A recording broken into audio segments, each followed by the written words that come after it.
Chapter 13. Broken Dolls. The odd sisters lay on the floor of the solarium under its massive glass dome. Nanny and Circe had decided to leave them where they had collapsed for fear of harming them. Though Circe wondered how they could be harmed any more than they already had been, she couldn't detect any life force in them. To her, they looked like broken, lifeless dolls. Their eyes were still open wide, slightly bulging from their profoundly darkened sockets. She was saddened to see their white cheeks deeply stained with black streaks from long hours of crying before their collapse. Their red lipstick was smudged and settled into the lines around their mouths. It made Circe upset to see her sisters in such a state. Even though she could no longer feel their presence,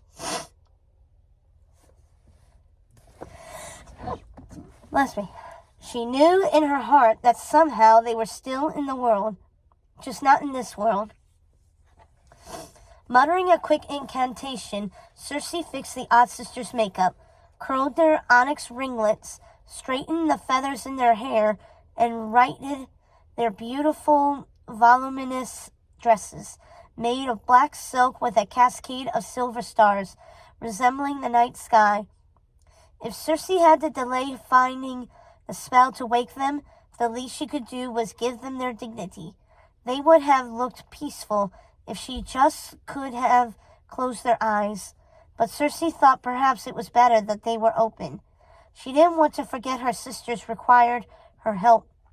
Circe only wished she could wake them as easily as she had made them look presentable again. "I hope they're okay, wherever they are. Do you think they'll ever wake up?" It was Flance. The feline had been watching Circe silently as she'd helped her sisters. Seeing her witches motionless on the floor sent a chill through Flance's heart.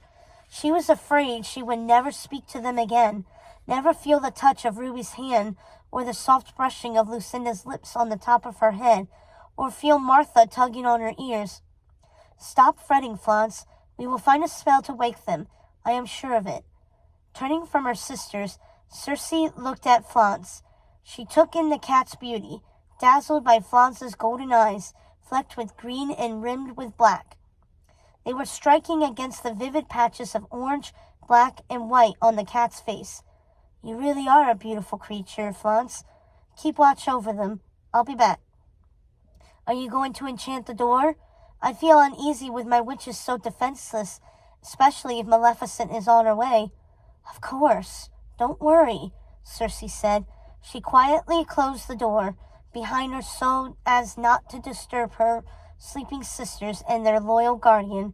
With a wave of her hand, Circe created a powerful barricade around the room. Only those with a pure heart and noble intentions would be able to open the door. No one who intended to harm the sisters would be able to enter the solarium, and no magic would be strong enough to break the spell. Not a spell woven in love for the protection and safety of her beloved sisters.